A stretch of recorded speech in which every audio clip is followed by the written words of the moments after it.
Hi everyone. So today we are going to discuss another question for table, and that is particularly for basic and medium batch. So let's begin. We have already done that table consists of particular things and we need to explain maximum, minimum followed by similar and any other striking feature in that. जब भी आप writing task 1 में कोई table explain कर रहे हो या कोई भी टास्क एक्सप्लेन कर रहे हैं, then you have to be very careful कि आपको मैक्सिमम बताना है, मिनिमम बताना है, उसके बाद सिमिलर बताना है, फॉलोड बाय बताना है. वैसे अगर लाइन वाइज चले तो सबसे पहले मैक्सिमम, फिर फॉलोड बाय बता दो. Followed by means second position पे क्या है, फिर आप मिनिमम बता सकते हैं. उसके बाद अगर आपको लगे अगर हम 3 साल की बात कर रहे हैं या 4 साल की बात कर रहे हैं या 2 साल की बात कर रहे हैं तो उसमें इंक्रीज डिक्रीज बताना भी ज़रूरी है. So this is the question in front of you. The table shows yearly milk production in 4 countries over the period of 3 years. तो ईयरली मिल्क प्रोडक्शन है, 4 कंट्रीज दी हुई हैं. कितने साल है? 3 साल. Let's see it. नेशंस है Netherlands, Australia, Tanzania and Guatemala. 1990, 2000, 2010. अब सबसे पहले आपको ये देखना होता है कि मैक्सिमम मिल्क प्रोड्यूस किसने किया. So check it out please. Yes, you are right. Netherlands was the country which produced maximum milk. It was in 1990 also maximum, 2000 में भी सबसे ज़्यादा था और 2010 में भी सबसे ज़्यादा था. अब हमें देखना है second highest. So please analyse. Yes, second highest is in Australia. और लेकिन अगर हम नेदरलैंड्स में देखें तो मिल्क प्रोडक्शन तीनों साल में पहले 1990 में 11,260 था, लेकिन 2000 में 11,155 हुआ, मतलब स्लाइटली गिरा. लेकिन फिर 2010 में ये बढ़ गया. So we can say that पहले डिक्रीज हुआ फिर इंक्रीज हुआ, लेकिन throughout the time period maximum रहा. ऑस्ट्रेलिया में मिल्क प्रोडक्शन कंटिन्यूसली डिक्रीज हुआ है. एंड ऑफ कोर्स अब लीस्ट की कैटेगरी देखें तो तंजानिया, ग्वाटेमाला है, और ग्वाटेमाला लीस्ट में आ रहा है. सबसे कम देखें तो ग्वाटेमाला में मिल्क प्रोडक्शन हुआ है. चलिए अब देखते हैं हाउ टू आंसर इट. तो सबसे पहले अगर इंट्रो हम देखते हैं तो इंट्रो में 3 चीज़ें आती हैं, व्हाट, वेयर, व्हेन. तो व्हाट मतलब क्या दिया हुआ है, वेयर मतलब जगह, और व्हेन मतलब कब. Let's see it how. The given table depicts the yearly production of milk. तो सबसे पहले मैंने आंसर किया व्हाट मतलब क्या दिया हुआ है. तो क्या दिया हुआ है, ईयरली प्रोडक्शन ऑफ मिल्क. फिर मैंने पूछा था वेयर. वेयर मतलब प्लेस का नाम, तो जगह है in the Netherlands, Australia, Guatemala and Tanzania. फिर मैंने बोला था व्हेन, तो इन 1990, 2000 एंड 2010. और तो ये आपका इंट्रो हो गया. अब इसमें हम एक चीज़ और स्ट्राइकिंग फीचर ऐड कर देते हैं. इट इज़ वर्थ नोटिंग, ये नोट करने लायक बात है, that the maximum production of milk की मिल्क का मैक्सिमम प्रोडक्शन नेदरलैंड्स में था throughout the given time period. Through out the given time period मतलब पूरे दिए गए टाइम पीरियड में. कभी कभी क्या होता है, स्टूडेंट्स हमेशा वही रिपीट करते हैं, in this year, in 1990, in 1990, in 1998. So that doesn't look good. कभी कभी आप ये भी लिख सकते हैं throughout the given time period. So उसका भी मतलब होता है जितने साल दिए हैं उसमें. सो एक स्ट्राइकिंग फीचर लिखना अच्छा रहता है in introduction. Let's move to body paragraph ना. सो अब बॉडी पैराग्राफ का फॉर्मेट क्या होता है, अगर हम इस टेबल को देखें तो बेटर है कि हम इस तरह करें. सबसे पहले मैक्सिमम बता दिया, फिर उसमें इंक्रीज हुआ है कि डिक्रीज हुआ है. सपोज अगर हम नेदरलैंड्स देखें तो हमने क्या देखा था कि नेदरलैंड्स में पहले डिक्रीज हुआ फिर इंक्रीज हुआ, तो हमें वो डिटेल्ड एक्सप्लेनेशन देना होगा विथ फिगर्स. तो मैक्सिमम बताया, उसका इंक्रीज डिक्रीज बताया, फिर फॉलोड बाय मतलब सेकेंड नंबर पे क्या है, फिर उसका इंक्रीज डिक्रीज बताया. Let's see how. अब ये है तो हमने सबसे पहले मैक्सिमम बताया द नेदरलैंड्स. अच्छा, let me make it clear to you कि नेदरलैंड्स के आगे, यूएसए के आगे और यूके के आगे द आता है. सो डोंट गेट कंफ्यूज कि it's a name of a country तो द क्यों आया है. The Netherlands, the UK, the USA.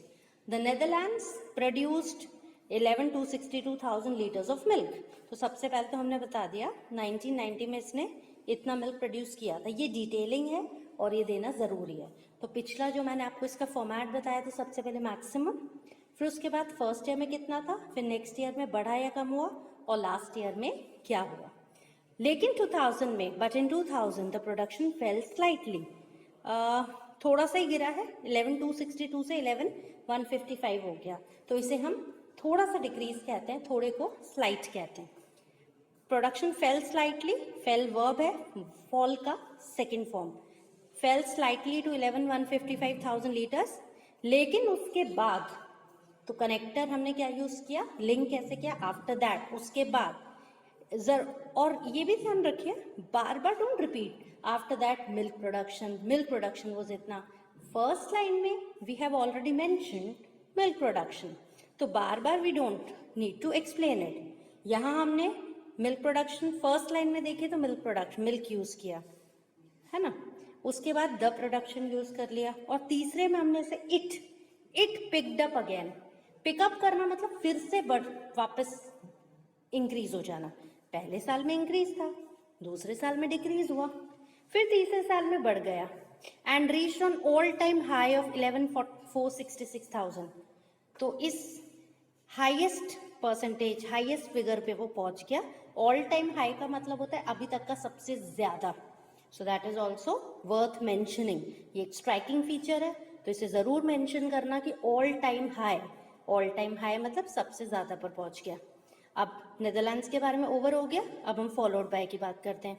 Australia was closely behind, Australia बिल्कुल उसके पास ही थी, ज्यादा डिफरेंस नहीं था, इसलिए हमने यूज किया closely behind the Netherlands in the milk production इन 1990। यहाँ फुल स्टॉप लगा दिया। अब एक्सप्लेन करेंगे कितना प्रोड्यूस किया। It produce 11 to 46,000 litres of milk in 1990। लेकिन क्यों आया, क्योंकि उसके बाद गिरा है। But the production fail gradually भी मतलब होता है धीरे से गिरना, फेल फॉल का सेकंड फॉर्म है, आप यहाँ डिक्रीज्ड भी लिख सकते हैं। और फिर कितने पर पहुंच गया, तो पहुंचने के लिए हमने यूज किया है रीच्ड एंड रीच्ड। एक और कॉमन मिस्टेक है, students use at after reached, on after reached, no, after reached सीधे फिगर्स आते हैं, ठीक है। तो 2010 तक हमने इसे एक्सप्लेन कर लिया। तो इसमें दो ही चीजें आई, as we had discussed earlier, maximum आया, फिर उसके बारे में हमने इंक्रीज डिक्रीज एक्सप्लेन किया, फिर फॉलोड बाय आया, फिर उसका इंक्रीज डिक्रीज हमने एक्सप्लेन किया। Let's move further. So your body paragraph 1 is done. अब this is the format for body paragraph 2। Particularly अगर इस तरह करते हैं तो ज्यादा बेटर होता है। अब जो भी अदर्स बचे हैं और लीस्ट बचा है उसको हम यहाँ एक्सप्लेन कर लेंगे, और बिगेस्ट इंक्रीज को भी मेंशन करेंगे। सपोज एक में इंक्रीज हो रहा है, एक में डिक्रीज हो रहा है, या दो में इंक्रीज हो रहा है, तो हम ये भी बताएंगे कि किस में इंक्रीज ज्यादा था, मतलब प्लस माइनस करके देखें तो कौन सी कंट्री थी जिसमें मिल्क प्रोडक्शन ज्यादा बड़ा है in comparison to other. So let's check it out. तो ये आपका बॉडी पैराग्राफ 2 है। Of course Tanzania and Guatemala are left. तो तंजानिया एंड ग्वाटेमाला एक्सपीरियंस का मतलब होता है अनुभव करना। तो हमें हमेशा अपने सेंटेंस स्ट्रक्चर में वैरायटी चाहिए, तो हर बार सेंटेंस ऐसे स्टार्ट नहीं होना चाहिए, द मिल्क प्रोडक्शन वॉज इतना, या milk production in Tanzania and Guatemala increased. हर बार इस तरह नहीं, हम एक्सपीरियंस वर्ड का भी यूज कर सकते हैं। Tanzania and Guatemala experienced increase in the milk production. अब इसमें आपने देखा हमने सीधे बात कर दी, तो दिस इज कॉल्ड वैरायटी। हर बार ऐसे नहीं कि फर्स्ट ईयर में इतना था, फिर सेकेंड में इतना हो गया। अब हम डायरेक्ट बात कर रहे हैं, तो let's check it out how. Experience increase in the milk production from का मतलब होता है से 87,000 and 26,000 in 1990 to 1,50,000 and 84,000 liters respectively in 2010. अब आप ये देखो, हमने दो फिगर्स को साथ लिया है। रिस्पेक्टिवली हम पहले भी डिस्कस कर चुके हैं, let me discuss again with you. Respectively का मतलब होता है ऑर्डर में, जैसे पहला 87,000 है ना, तंजानिया नाम पहले है तो उसका फिगर पहले 87,000, ग्वाटेमाला उसके बाद है तो 26,000 उसका फिगर है। तो ये ऑर्डर फॉलो होना चाहिए, जिस कंट्री का नाम पहले है उसका फिगर पहले, इसका बाद में है उसका फिगर बाद में। फिर हमने ईयर दिया, पहले दो फिगर्स है 1990 के, तो हमने वहां लिख दिया 26,000 in 1990 to 1,55,000 and 84,000 litres respectively. फिर से 1,55,000 तंजानिया का है और 84,000 ग्वाटेमाला का है इन 2010। उसके बाद लीस्ट को हम हाईलाइट करेंगे, द लीस्ट इंपॉर्टेंट फैक्टर है इसलिए उसे अलग से भी हाईलाइट करेंगे। The least milk production was in Guatemala throughout the period of 20 years. ये हाईलाइट करना जरूरी है कि ये जो 20 साल, अब देखिए पहले हमने लिखा था throughout the given time period, अब हमने लिखा through out the period of 20 years. So this is called variety, कि हर बार हम ये नहीं लिखेंगे इन this year, in the given time period, in these 3 years. तो लेट्स ब्रिंग वेराइटी। तो अब हमने लिखा थ्रू आउट मतलब पूरे 20 ईयर्स के दौरान, ठीक है। हावेवर क्यों लगाया, क्योंकि कुछ इससे हट के हावेवर बिगेस्ट प्रोपोर्शनेट इंक्रीज, मैंने आपको पहले भी बताया था, ये जरूर बताना कि इंक्रीज तो 2 में हुआ है या 3 में हुआ है, लेकिन सबसे ज्यादा अगर इंक्रीज देखें, अगर उन्हें माइनस करें तो सबसे ज्यादा इंक्रीज किस कंट्री में हुआ है।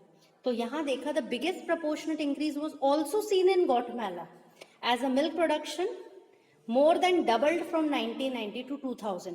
अब हम क्यों कह रहे हैं कि इंक्रीज ज्यादा है, प्रोपोर्शनेट मतलब अगर परसेंटेज की बात करें तो वो भी गौटमेला में देखा गया। क्यों? क्योंकि उसका जो मिल्क प्रोडक्शन था वो डबल से भी ज्यादा हो गया। मतलब पहले साल को कंपेयर करेंगे हम and we will compare the last year, तो it more than doubled from 1990 to 2000। तो ये हमारा फॉर्मेट था। पहले हमने अदर्स की बात की, लीस्ट की बात थी, और जो भी कोई स्ट्राइकिंग फीचर था कि बिगेस्ट प्रोपोर्शनेट इंक्रीज इसमें था, हमने उसकी बात की। सो ये सब स्ट्राइकिंग फीचर्स हैं, ये आपको जरूर बताना चाहिए। ओके, सो हमने क्या अपना क्राइटेरिया फॉलो किया, लेट्स चेक इट आउट। पहले अदर्स, तो गौटमेला के बारे में हमने बताया, साथ में हमने तंजानिया के बारे में भी बताया, फिर हमने लीस्ट बताया और फिर बिगेस्ट इंक्रीज बताया कि इंक्रीज तो 2 में हुआ, लेकिन गौटमेला की बात करें तो वहां पे परसेंटेज इंक्रीज ज्यादा था। So finally comes the conclusion. Conclusion की जब भी हम बात करते हैं तो अगर 2-3 साल हैं तो कंक्लूजन में हम इंक्रीज डिक्रीज बता सकते हैं कि कितनी कंट्रीज में इंक्रीज हुआ और कितनी कंट्रीज में डिक्रीज हुआ। क्योंकि 3 साल है तो मैक्सिमम मिनिमम हम ऑलरेडी हाईलाइट पहले कर चुके हैं, हमने इंट्रो में भी लिखा था। सो इट्स बेटर कि हम कंक्लूजन में ये बताएं कि इस कंट्री में इंक्रीज हुआ है और इस कंट्री में डिक्रीज हुआ है। So that will be definitely better. Do take care, conclusion में या ओवरऑल में कोशिश करो कि ईयर्स मेंशन ना हो और फिगर्स तो बिल्कुल भी नहीं आते। सो अब देखें क्या हमने बताया है, किस में इंक्रीज हुआ है, किस में डिक्रीज हुआ है।